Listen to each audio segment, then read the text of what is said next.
Welcome in to another new podcast from CoatingsPro Magazine. I'm your host, Ben Dubose, and I'm the news editor with the AMP publications team. AMP, of course, is a shorthand acronym for the Association for Materials Protection and Performance, of which CoatingsPro is a member magazine. Today, we're chatting with Dennis Karnstein, president and general manager of the commercial business at Pittsburgh Paints Company, and also Brian Carson, the company's CEO. Late last year, Pittsburgh Paints became a privately held company, and then Brian joined the group in February. As our listeners may recall, we had Brian on the podcast around then at the start of this year to talk about his new position at Pittsburgh Paints. Now with 2025 coming to a close, we're going to touch base about the year that was, both for their company and the broader industry, as well as look ahead to 2026 and beyond. As far as parameters, we've got a list of topics that we want to cover today. We do want it to be a quick-hitting roundtable format like most of our podcasts. So if you both want to answer a given question, you certainly can. Or if you want to just let one of you be the subject matter expert, obviously that's fine as well. I'll defer to you two as far as your individual areas of expertise. So let's start with introductions. Can each of you guys tell me a bit about your career history and what it is that you're doing today with Pittsburgh Paints? You can also tell us a bit about where Pittsburgh Paints fits in the overall coatings marketplace. Dennis, since you're new, we can start with you on this one. Yeah, thanks, Ben. So I've been in the coatings business for about 35 years, had a long career in the industry, primarily starting off in the architectural segments of the business, and then later on expanding into a lot of integration activities, running stores for a competitor. Also spent a lot of time in the industrial segment. So I was president and general manager of businesses like Product Finishes, which is the OEM application, industrial wood, and industrial stores, and spent a lot of my career actually overseas in Europe, integrating companies. After I retired there, I went on into the private equity space, and I worked for other companies in high performance coatings, and then now I'm at Pittsburgh Paint. Very excited to be here. It's been a great opportunity and a great company to work with. And Brian, the same question to you. For anyone who didn't catch the earlier episode, just tell us a little bit about yourself and what it is that you're doing now. All right. And Ben, it's good to be back. Thanks for having me back speaking with you. Again, I'm Brian Carson. I'm the CEO of Pittsburgh Paints. And while I'm new to Pittsburgh Paints, Ben, as you said, in late February, March of this year, but I'm 35 years in the building products space. First with Armstrong Flooring Company, came up through the operations, left Armstrong a long time ago, 20 or so years ago, to run Mohawk Industries North American segment, left Mohawk and ran a company called AHF, and at the time was most well known for its Bruce hardwood flooring brand. You see it at the home centers and builders and what have you. And we began to acquire businesses, eventually acquired Armstrong, which was the company that I started with, including the factory that I started with many years ago, and sold ceramic and under a brand Crossfill. So 35 years in building products, new to paint, and it's been just a terrific ride the last 9 months getting Pittsburgh Paints stood up. And it's not kind of the stand, walk, run. It's been stand and sprint at the same time this year. And we're off to a great start. So as we wind down 2025, let's talk about what you've seen out in the marketplace this year. What are some of the trends with regards to technology or demands that you've seen this year? And what are the ways that you all at Pittsburgh Paints are trying to adapt to those? I think the big thing is it's a lot of the focus has been on service and quality and consistency, right? So, I mean, at the contractors and dealers that we service, and they're both important through our stores and through our dealer channels, both channels are very important to Pittsburgh Paints. But the contractors that we're seeing is that they want to make sure they get the products when they need the products. They need to make sure that the quality level is the right quality level. The service level is the appropriate service level. So it's all about making it easier to do business with our company. So we're really focusing on the service aspect for our customers. Of course, innovation and products play an important role, So we're, for example, we're introducing a new product in November. It's just going to be released in November in the United States called anti-scuff.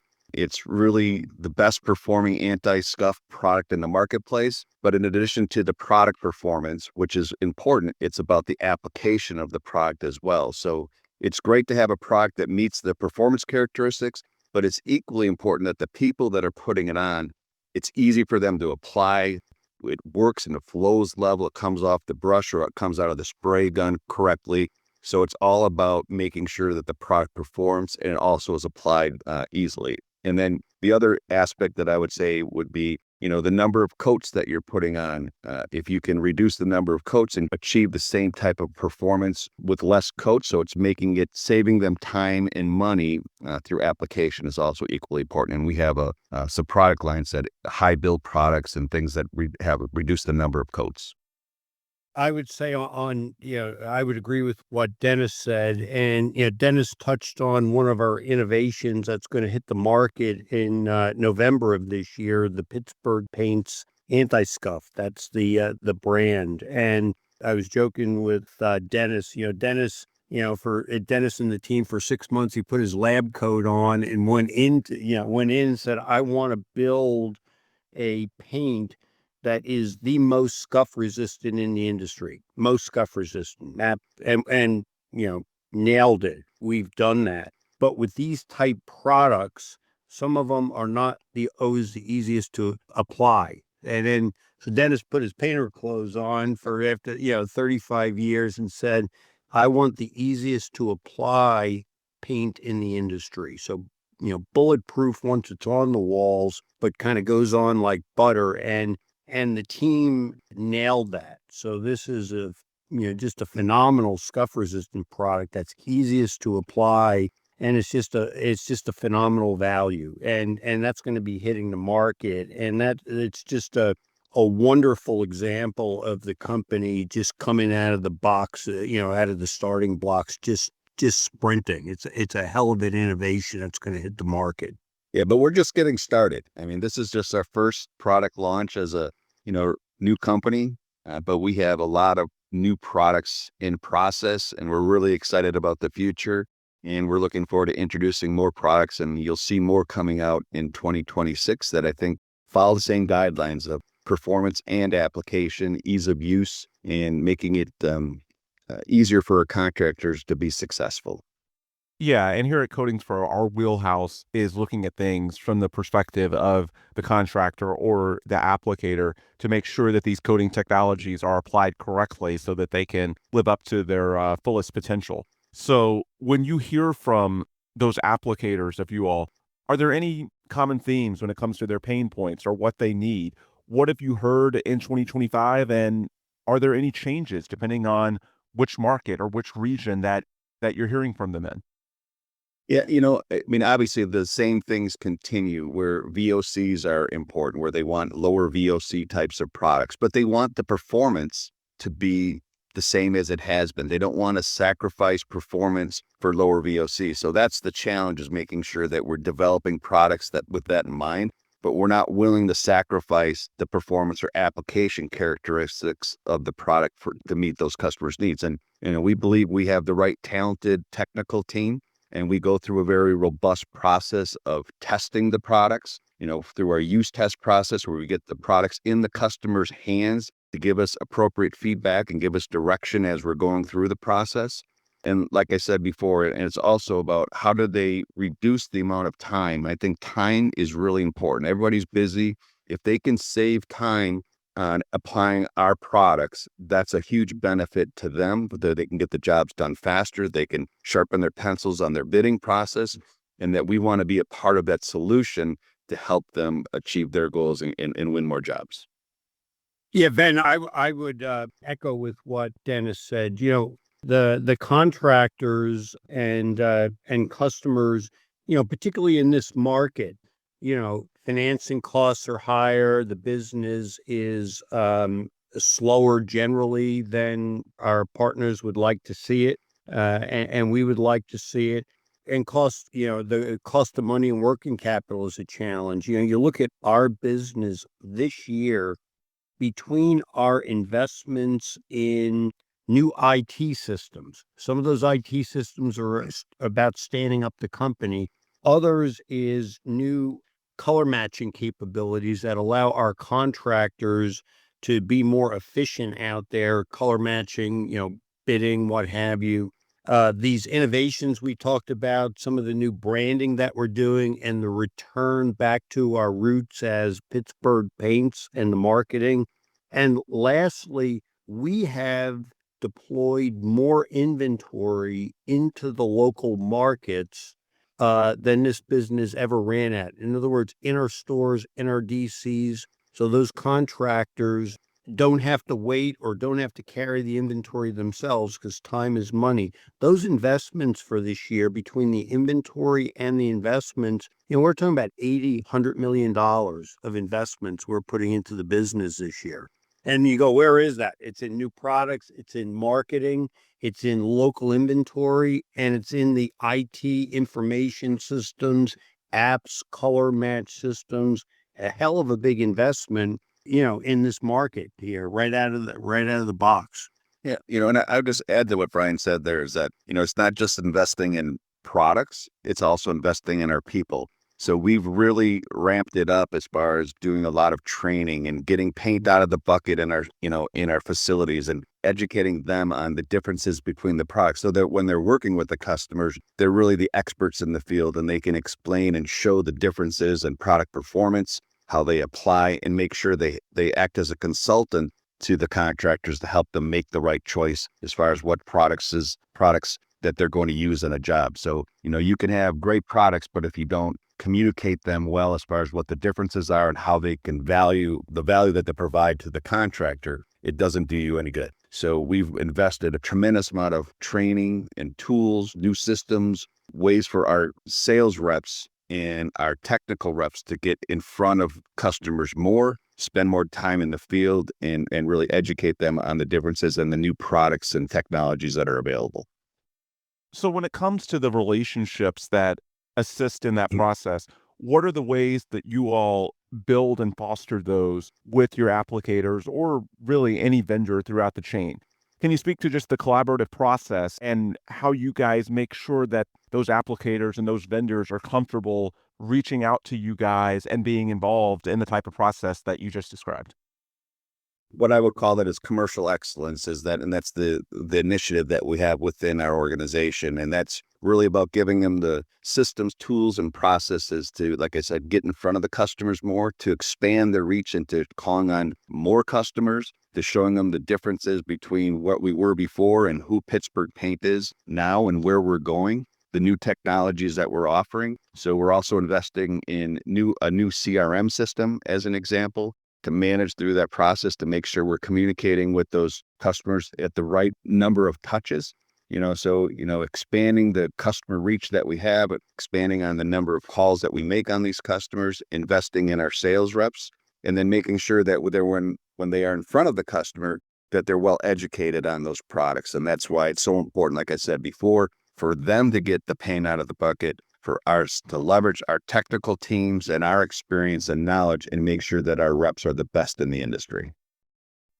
So what is unique about Pittsburgh Paint's approach and its model? Because you all work with dealers, you've got company-owned stores. What's unique about your model at Pittsburgh Paints when it comes to that process? Well, Ben, if you kind of look at how has Pittsburgh Paints changed since the carve out. We were PPG sold the business. It'll be a year in November. So next month it'll be a year. And what has changed and why? If you think about it, we're our own deal now. We make our living, in interior and exterior, paints and coatings. We're not airplanes and all these other kind of things. It's architectural wall paint. It's PMC. It's some light industrial, and that has allowed us, and we've taken advantage of this, to be much faster, much more decisive about what we want to invest in and what we don't want to invest in. So the idea of speed and focused and targeted investments. I mentioned earlier about the $80-100 million that we'll put into the business by the end of this year. Those investments, we kind of decided in and around the first quarter. And by the end of the year, we will have already put $80-100 million into this business between new systems, new products, new marketing programs. Dennis talked about the CRM system. I talked about the local inventory. The ability for the company to zig and zag and make decisions quickly, adjust, launch this scuff product. This thing was an idea back in March, and it's going to be commercialized in the market in November. That speed, that focus, we're going to put the investments in a targeted fashion, and then we're going to adjust. And you say, why are we doing that right now? It's no secret we're paint, like flooring, like the industry I came from, is a cyclical industry. We're a building products cyclical. And so you have up cycles and down cycles. I don't think it's any secret that building products has been in a 3-year kind of soft cycle. Typically, those cycles are 18 months. This has been longer. But what's true is, because it's longer, as this cycles up, as it cycles back up next year, that up cycle is going to be more, and it's going to be longer. And what we wanted to do, recognizing that that's the industry that we're in, that's the nature of it, we wanted to make the investments because we had the wherewithal to make them. We had the capital to make them. We wanted to decide this year where to drive those investments for the benefit of our contractors, our applicators, our dealers, because we're counting on them to be successful. And number two, they're counting on us to make the investments to make them successful. And our success comes through their success. As they're successful, they pull us along for the ride. So, the reason we accelerated these investments this year, rather than, it would be natural to pull back in a weaker market, we did the opposite. We kind of doubled down and invested harder in the down market, because that's just an indication that the turn is going to be around the corner, and it's going to be a bigger upturn or a longer upturn when it finally does turn. So in a big company, when you're into all these different products all over the world and this and that, you can lose focus. Our deal is the United States and Canada.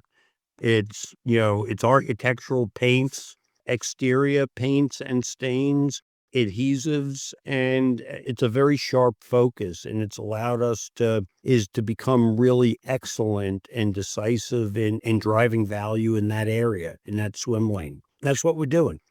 Yeah, and Ben, what I would say would be, we're betting very big on positioning ourselves with the breadth of our products. And Brian talked about some of them, where we have a broad breadth of products on architectural, but we also have great solutions for light industrial, protective marine, and even OEM applications. So we have the ability to leverage some of the PPG brands along with our own brands on the architecture, where we manufacture and have the technologies. But our goal is to position our organization to be the solution provider for our customers. We want to be the first phone call they make when they have a question. We want to be to solve problems for our customers and help them write specifications. We have a specifications team that does it for a lot of new construction and new projects. But there's times where a contractor says, I'm not quite sure what to use. And we want to be the first call that say, hey, I've got an issue here. I got a question, and I need some expertise to help us make the right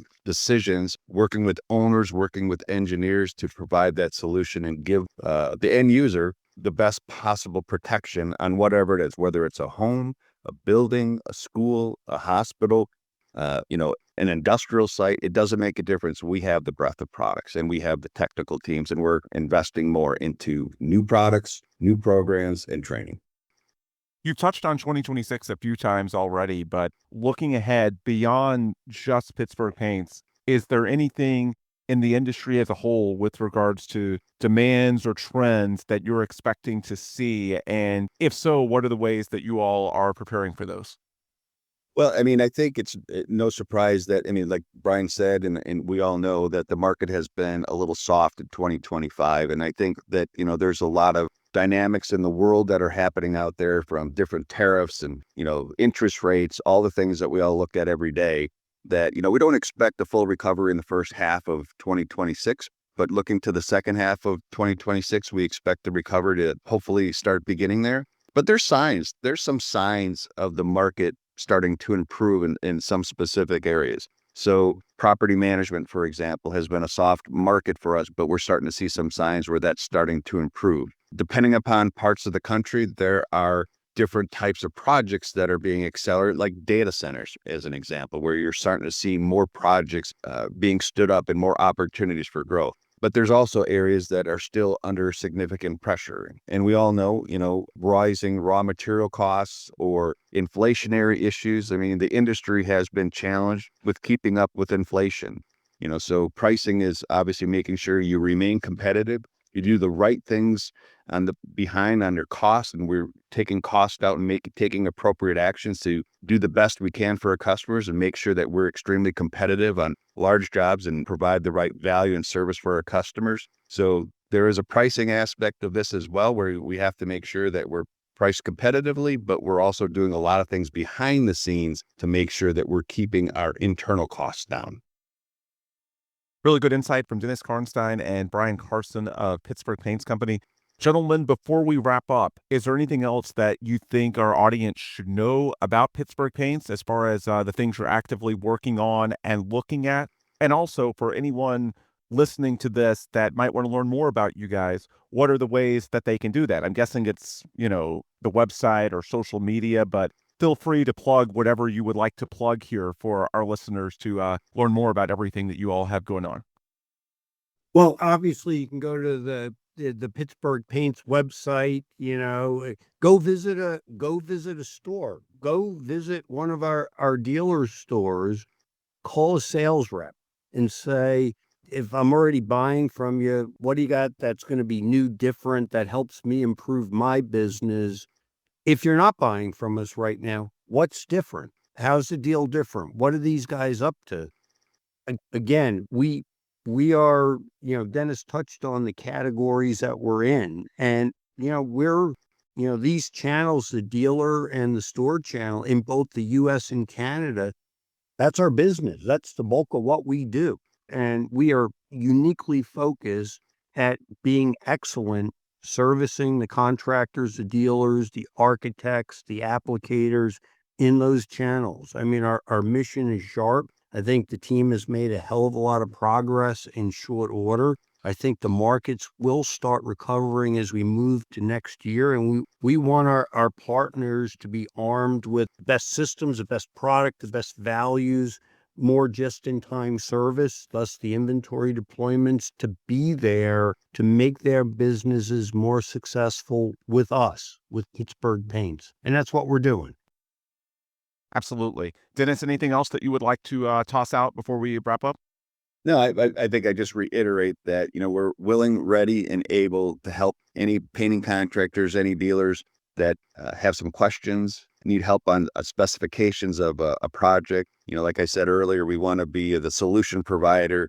We've got a lot more coming out. So I would also encourage everybody to stay tuned for what we'll be announcing later on for new products and programs. Like Brian said, I think we're off to a wonderful start. I think we're doing the things that need to be done to be the right provider for our customers.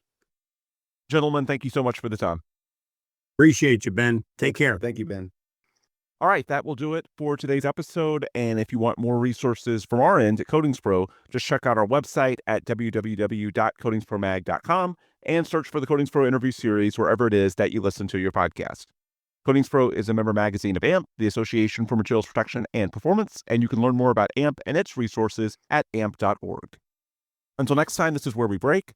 For Brian Carson and Dennis Karnstein, I'm Ben Dubose. Thanks as always for listening, and please come back soon for another new CoatingsPro podcast.